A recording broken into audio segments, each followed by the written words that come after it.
we talked about this earlier on, and possible replacements, gentlemen.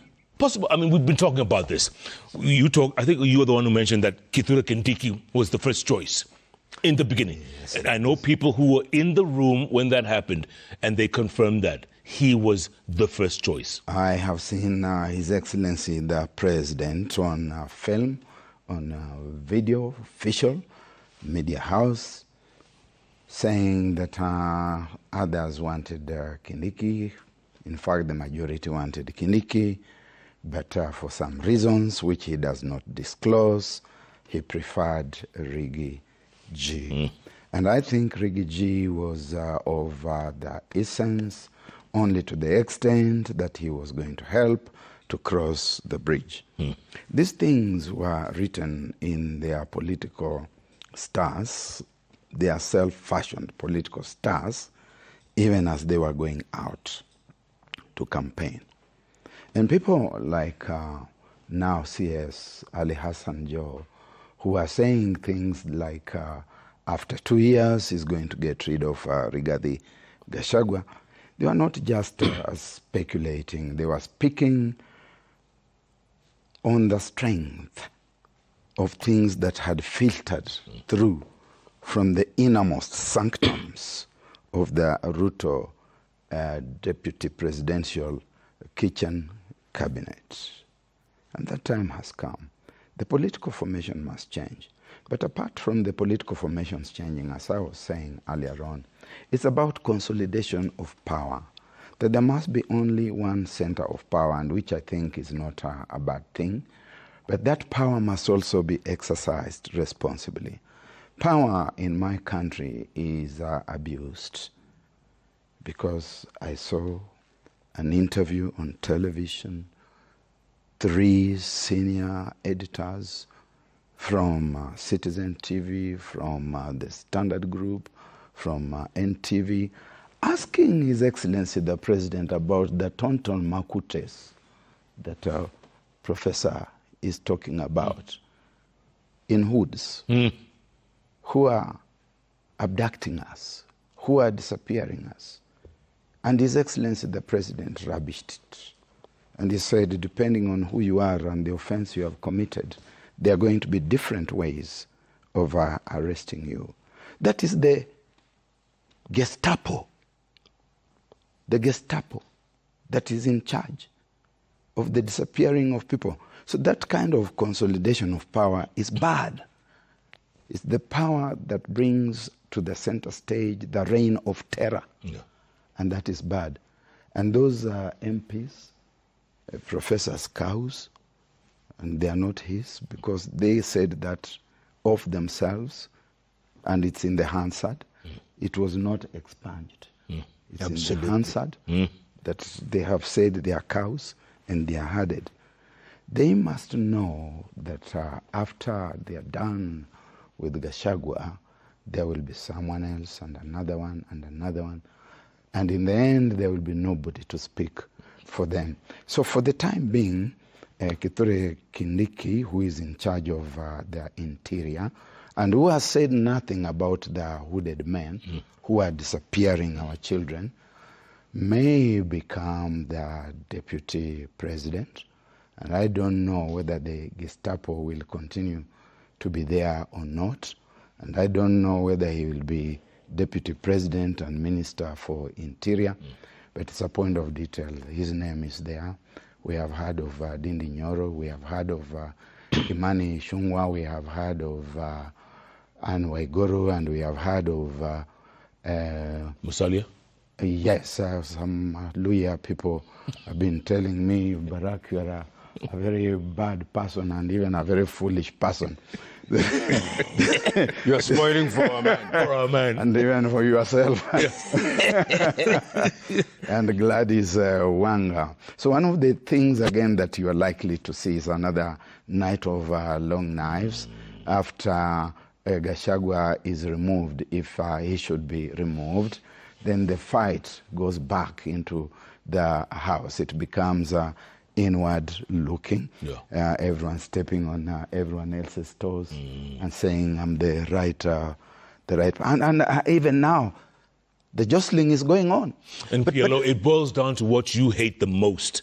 That's tribalism. Absolutely. You know, I urge, Koigi Mwere has written a book towards genocide in Kenya, the curse of negative ethnicity. And it pains me to no end when the politics of a country and the conduct of the affairs of a country is reduced to ethnicity, that competence has no role, that we are thinking that this is, and they're already talking about it, because he's from the Gema community, it must go to the Gema community. From the Luo, they say, now that we are in government, it must be one of us. From the Luhia, I mean, it is tragic that a country in the 21st century is talking about the holding of national office as one that must be defined by ethnic extraction rather than by competence.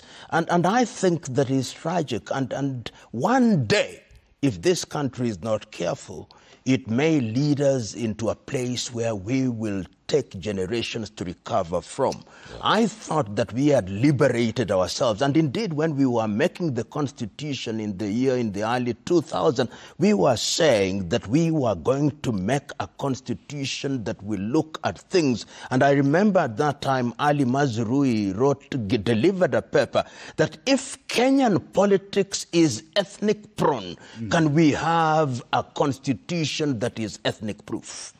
And his thesis at that time was that we create an environment, a political environment that enables people to thrive, and they don't look at ethnic extraction. And I've said it before in a manner that perhaps is hyperbolic, but telling in that when you want your country to be run and the president is the pilot, when you are boarding a plane, you don't ask the tribe of the pilot, you just want a damn good pilot.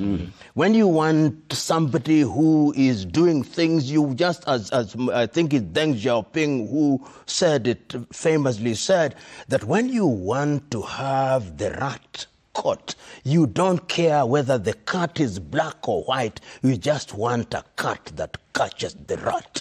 And that is what this country needs. And if we don't liberate ourselves from the chains of primordial ethnic instincts, and we use that as the basis of decision making, then this country will never realize its potential. Barrack, it's so sad, 60 plus years after independence, and you know, coming up is Mashujaa Day again. We're still in the same rut.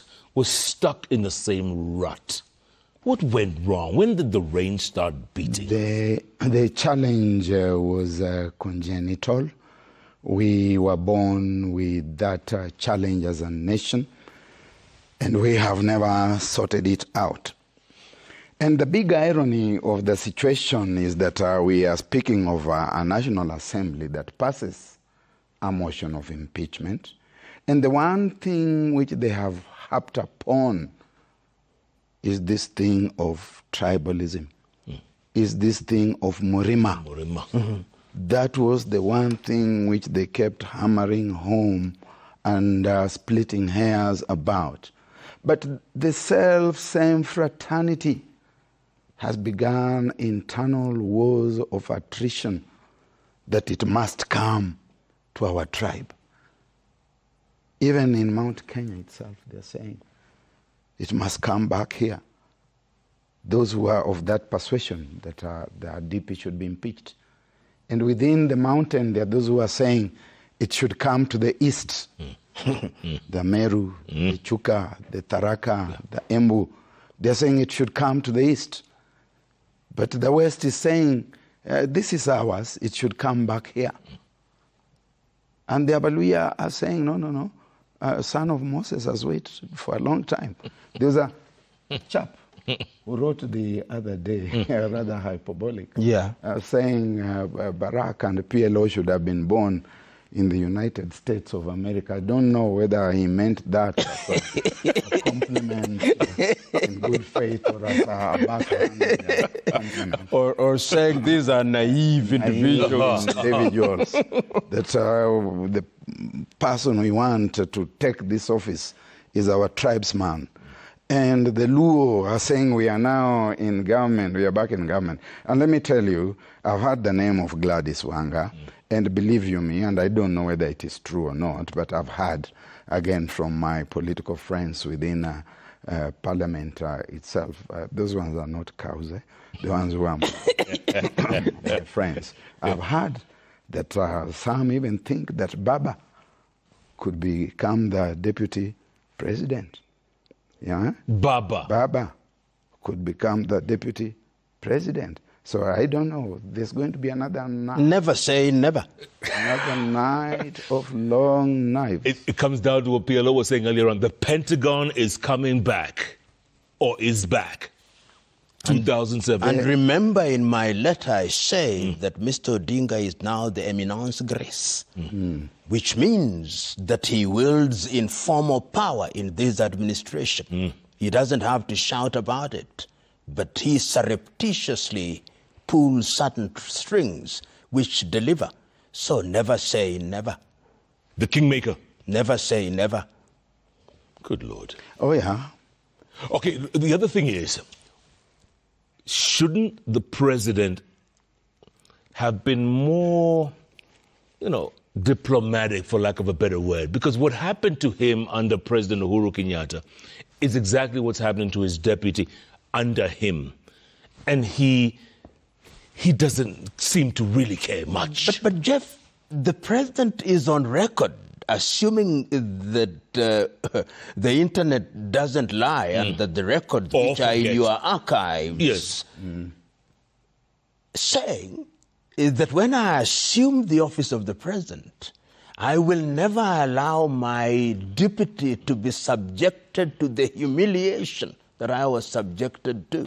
But I now know in Kenyan politics, memories are short and selective. I call it the warthog mentality. When a warthog is being chased by a lion, it can run fast for like 30 seconds. Yeah, and then it forgets why it's running. That's us. The question is, we are not the only country in the world that has got presidents and deputy presidents, presidents and vice presidents, prime ministers and deputy prime ministers. We never hear of these kinds of altercations and imbroglio from other parts of the world. It seems to be a very uniquely Kenyan thing. And again, as they were making the constitution, writing the initial Bomas draft and the subsequent drafts, one of the things that we thought we wanted to do was to secure the position of deputy president, and which is very important, particularly for purposes of consideration of succession issues in the event of all those things that have been contemplated in the succession of the president. We secured that office, and having secured it, something is wrong. That something that is wrong cannot be something within formal government. It is something in the informal spaces, in the informal landscapes, where people are going into government to do business with the government. When you hear Adani, Adani may have an Asian face, but Adani is a Kenyan. Adani sits somewhere in powerful places in this country. Otherwise, Adani would have run away by now. We say of the burglar that he comes, he breaks the window, he tries to come in, and he doesn't manage. You see him before he breaks through the window. He runs away. But who is this Adani who cannot run away? We are telling him, Adani, we have seen you. And then we are seeing justification from high places, on X platform, on Facebook.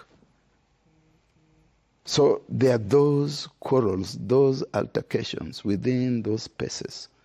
And it is the wrong philosophy of government, wrong philosophy of why people get into power. that we get into power so that it is our turn to eat, and to eat illegitimately. And this parliament here, which has no moral high ground from which it can and should impeach anyone. This parliament here, a couple of months ago, was vetting cabinet secretaries. It was vetting individuals who told us that they had 100 million shillings. 2 years ago, they have come back. They're saying they now have 600 million. They have 800 million. This parliament has not taken the trouble to interrogate how those funds have multiplied so suddenly. They have not interrogated these people to ask them how much tax they have paid since they accumulated this extra 800 million.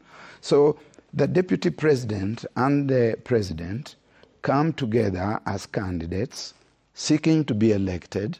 They agree on games of numbers, and they agree how they are going to share government, and they see that they are not quite getting there. Then they look for Moses Wetangula, they look for Musalia Mudavadi, they tell them that you will get 30%.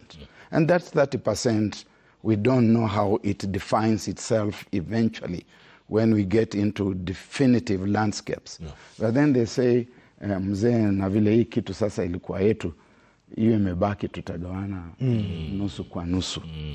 Then when you get properly ensconced in the comforts of power and state house, you start wondering about this thing which mzee here once, Uhuru Kenyatta told us, it's a relay. Why can't he let me finish running? I will pass the baton to him at a later time. So that's where the challenge rests.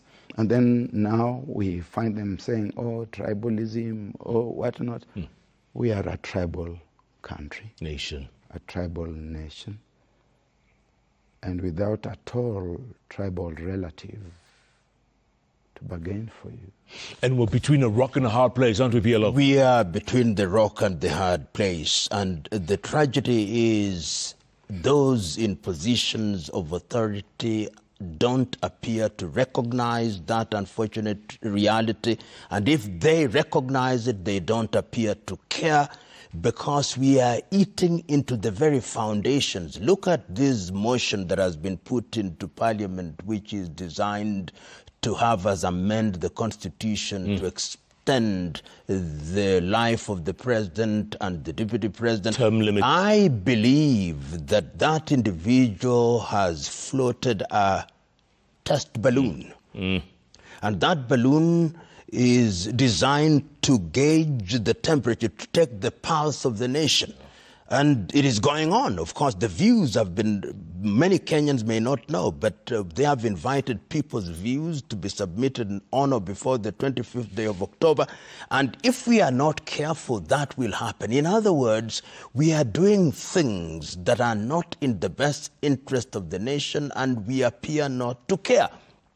And when you see that on a matter as mundane as the proposed impeachment of the deputy president, there is almost 100% attendance in Parliament, and when you see for the first time in the first 2 years, the Speaker of the Senate telling the senators, don't leave jurisdiction. And which is an illegal don't leave jurisdiction because there is serious business to be transacted.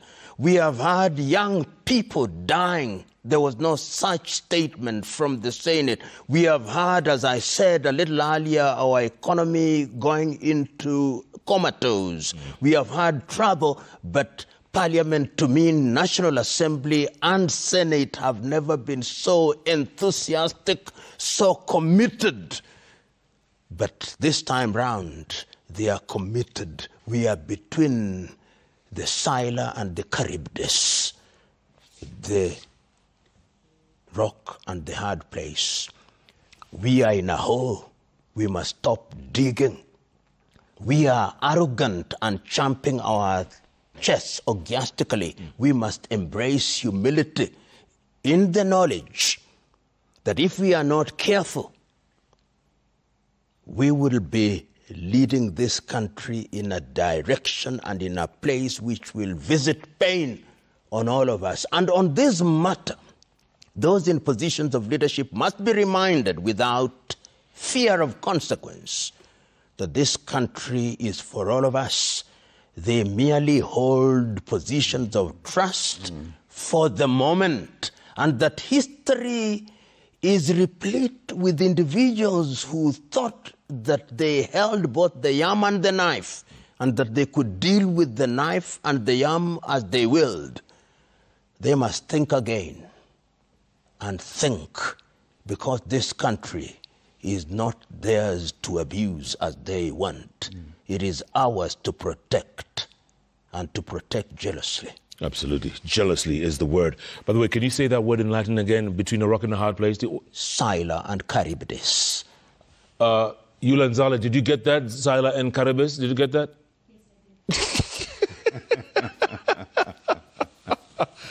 Wow. Let's take a quick break. It's about a 1-minute break. Come back and we'll go to the magic wall. Your responses, your reactions, your questions, your comments coming up with arguably the best political tag team in town. That's what I'm talking about. Dr. PLO Lumumba, Dr. Barrack Muluka, calling it like they see it, without fear or favor. Oh. Professor, doctor, what's the difference? No. This man is a professor. Is that higher? Yeah, absolutely. Oh, my goodness. Yeah. That's higher. Yeah. Oh, my bad.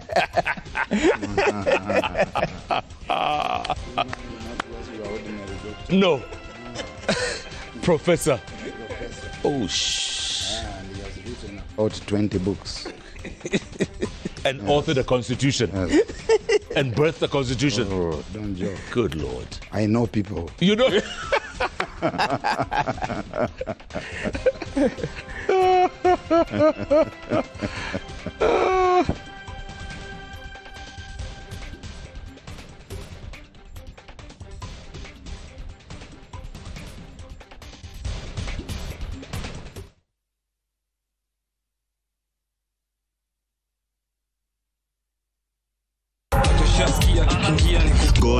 Gota, tena. Definitely know the vibes to Mefika. Shoni deadly. This is 10 over 10 on Citizen TV. Every Friday. My name is Aziza Hashim, but you can call me the Media Messiah. This is Africa's mega hype man, good man. 10 over 10 every Friday from 10 p.m. 10 over 10, spiced by Captain Morgan Gold. Hold up. Did he just dip that wing into his Captain and cola? Sheesh, love it. However you spice on.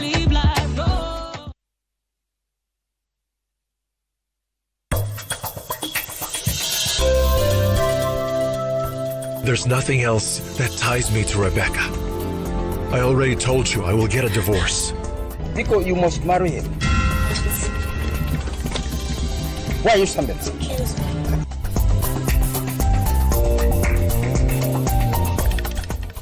Enjoy the convenience of automating your regular payments with M-Pesa Ratiba, the easy-to-use mobile standing order service from M-Pesa. Download the M-Pesa app or dial *334#.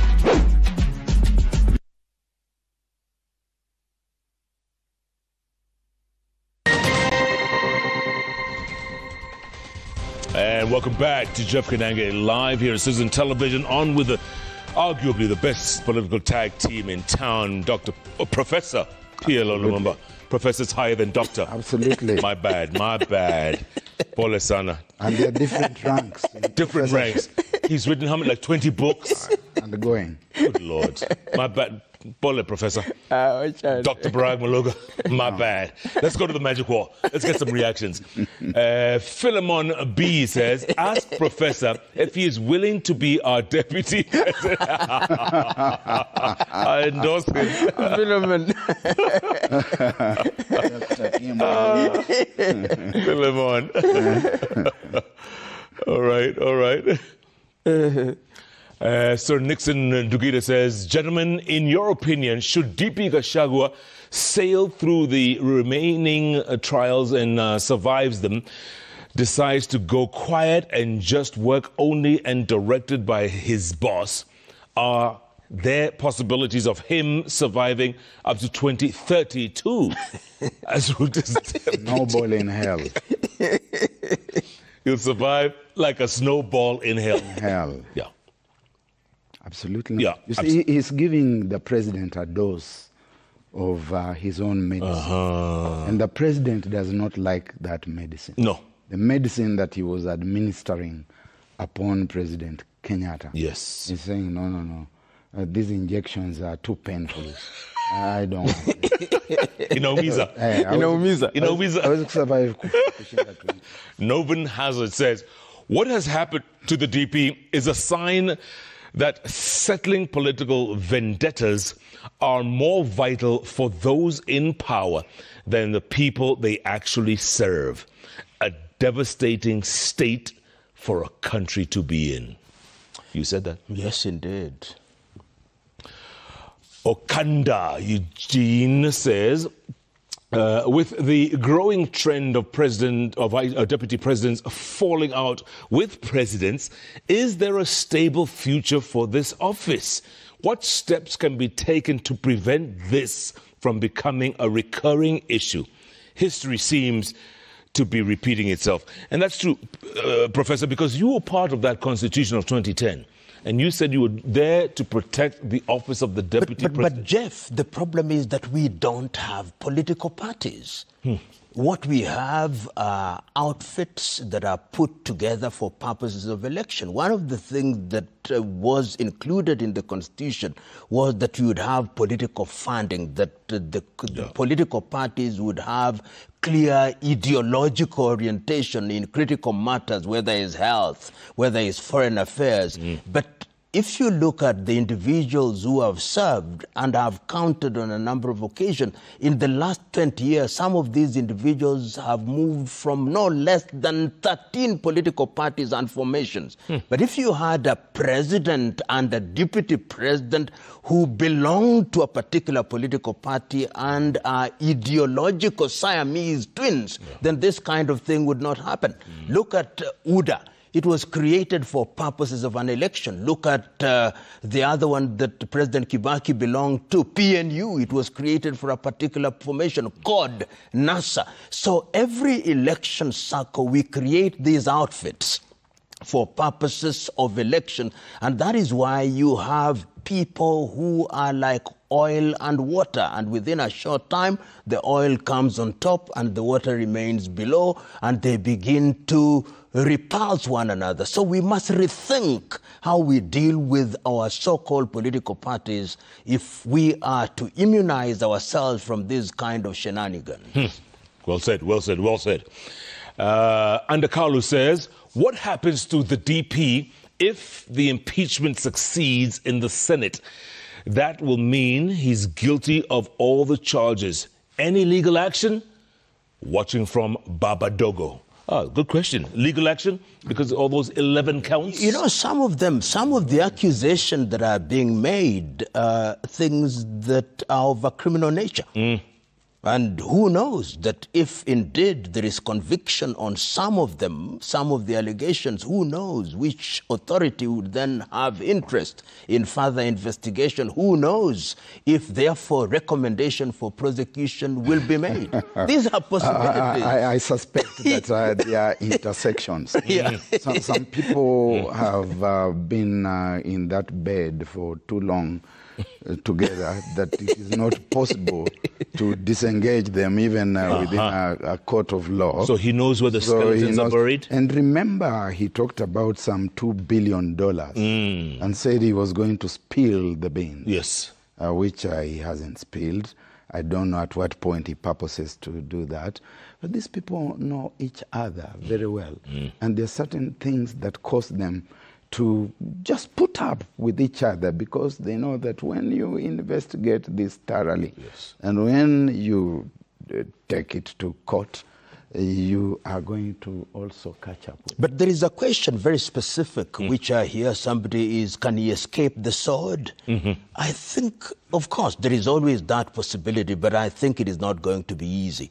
I see, and I've already heard some of the arguments that were made in court this afternoon by Paul Mwite, and they are arguing, and I agree with them, that the constitutional threshold, but this is a country, and when he goes to the Senate, who is going to bother about constitutional thresholds? They are going to say those are legal niceties, which will impress the judges, but we don't care. So I think that his chance of escaping this sword really razor thin. Razor thin. Eliasta says, Professor Lumumba, does the deputy president have any chance of escaping the sword? Okay, we talked about that. And if yes, will he be in opposition to the current regime? Watching from London. I love the show. Okay, moving on. Kabeta Skay says, when I see these two gentlemen, I know for sure that the pot of wisdom is about to be served. They ooze with a lot of it. We sure are at a critical moment as a nation. No one thinks of our interests anymore. And Agumba Steve says, oh my, can't agree anymore with my Englishmen. It is a political thing and not legal, as should be. The DP has been punished politically. Too sad, though. Yeah. God of no, okay. He says, the political tide is changing and is sweeping everything that stands in its way. What happened to Riggy G was political and bound to happen. What comes next? I cannot fathom. Wow. Yeah, like you said, Prof, what's good for the goose, it's good for the gun. Although there was one woman rep who once said during the campaign that what's good for the goose is good for the duck. I won't mention any names. Perhaps. It's on YouTube. It's on YouTube. She said, what's good for the goose? Thoughts are allowed to be expanded. Absolutely. Who knows whether in 20 years it will be surrendered. All right, gentlemen, I've kept you up long enough. Let's get some final thoughts. Doc, you first. My last thoughts go to my fellow citizens, my fellow Kenyan citizens. You see, I've sat here in the past and I have sent my last thoughts to the leadership of this country. I could very well have been playing music to the goats of Emmanuel, and they would wonder what I was doing with the guitar. My message goes to the people of Kenya. My fellow Kenyans need to know that they are on their own. That if we thought that we were in space where hyenas were eating us, we are now in space where those we thought were flying with us were vultures. And the vultures have joined the hyenas and they are feasting on the carrion. And we are the carrion and our children. And now, being on our own, we must reconstitute ourselves as the public, as the new force that is going to monitor what is happening, that is going to exercise vigilance. And I would specifically want to call upon civil society, because civil society has often gone to bed with the same tormentors. And civil society must come back.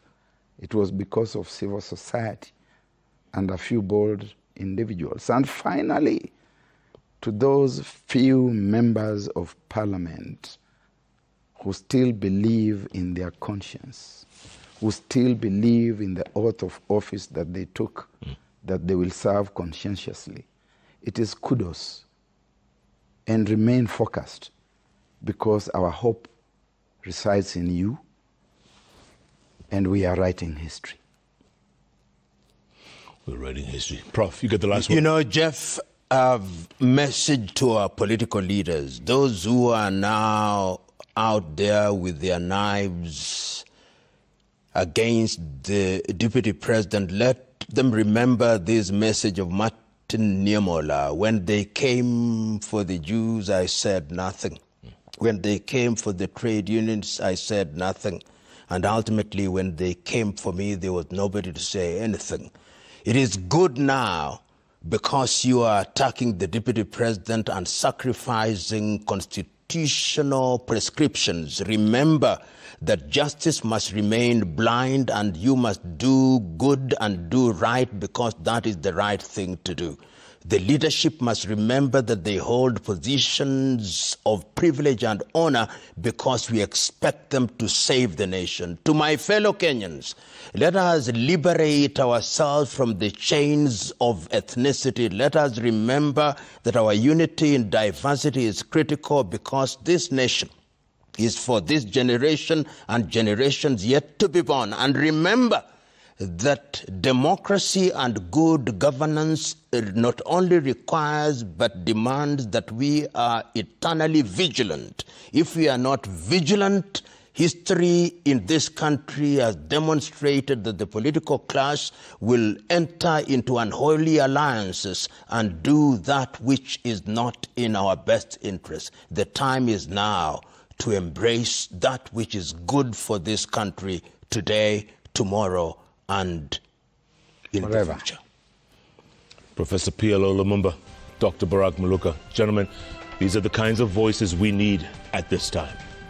Speaking without fear of favor.